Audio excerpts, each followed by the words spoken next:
झटपट डब्यासाठी काय बनवावं आणि त्याच त्या भाज्या खाऊन कंटाळा आलाय आणि काही भाजीचं सुद्धा घरात नाहीये, मग भाजीला काय बनवावं असा प्रश्न जर तुम्हाला आला असेल तर आजचा व्हिडिओ तुमच्यासाठी स्पेशल आहे।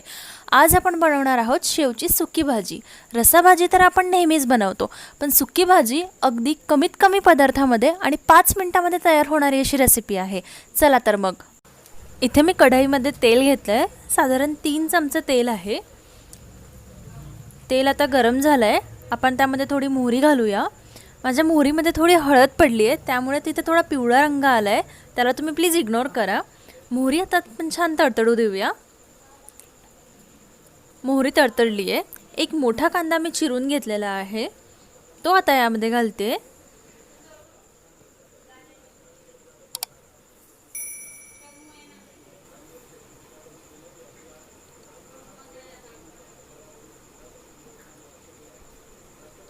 कांदा आपल्याला छान गुलाबी रंग येईपर्यंत भाजून घ्यायचा आहे।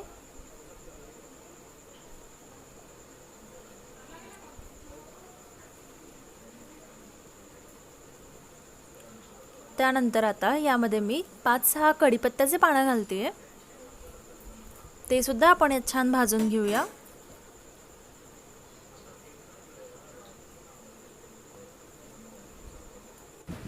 कांदा आता आपला भाजत आलेला आहे, त्यामध्ये आता मी लसूण जिऱ्याची पेस्ट घालते।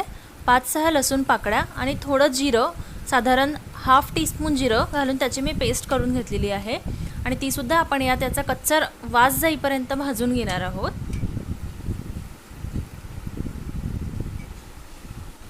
एक मध्यम आकाराचा टोमॅटो मी बारीक चिरून घेतलेला आहे, तो सुद्धा यात घालते।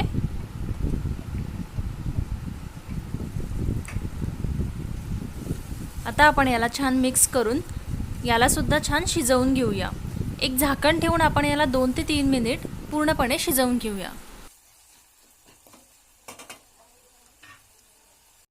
आपले कांदा आणि टोमॅटो आता पूर्णपणे झालेले आहेत। तुम्ही बघू शकता टोमॅटोचं पाणी पूर्ण सुकून गेलंय आणि त्यातनं तेल बाहेर पडताना आपल्याला दिसतंय। आता आपण यामध्ये आपले सुके मसाले घालून घेऊया।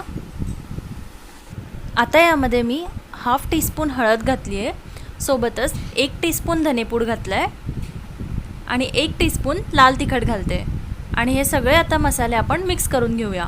तुम्हाला जर आवडत असेल तर तुम्ही यात गरम मसाला सुद्धा ॲड करू शकता। मी इथे जी शेव वापरते ती ऑलरेडी लसूण शेव आहे, ती जरा तिखट आणि मसालेदार असते, त्यामुळे मी यामध्ये गरम मसाला इथे ॲड करत नाही आहे, पण तुमच्या आवडीप्रमाणे तुम्ही यामध्ये ॲड करू शकता। आता यामध्ये मी पाणी घालते।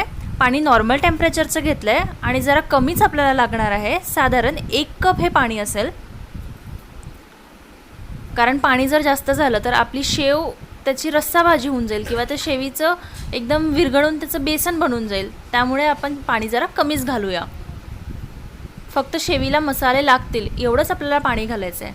पाण्याला आता उकळीसुद्धा आलेली आहे, तुम्ही बघू शकता याचं टेक्स्चर खूप पातळ असं नाही आहे, जरा घट्ट अशीच ग्रेव्ही ठेवलेली आहे आपण। आता यामध्ये चवीप्रमाणे मीठ घालते आणि आपण तेही छान मिक्स करून घेऊया।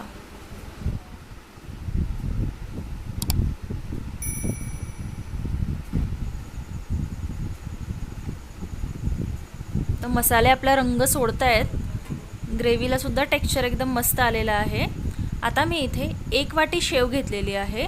जसं मी तुम्हाला सांगितलं माझी शेव जरा मसालेदार आहे, तुम्ही फिक्की शेव वापरली तरी चालेल, काही हरकत नाही।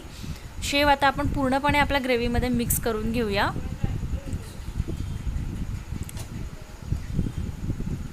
पूर्णपणे आता आपली शेव मिक्स झालेली आहे।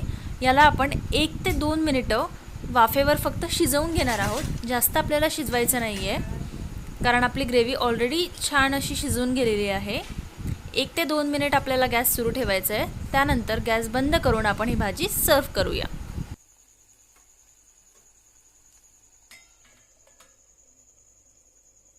चेक करूया आपली भाजी झाली आहे का। रंग एकदम मस्त आलाय आणि सुवाससुद्धा खूप मस्त सुटलाय। त्यावर आता कोथिंबीर घालते थोडी आणि आपण भाजी सर्व करूया।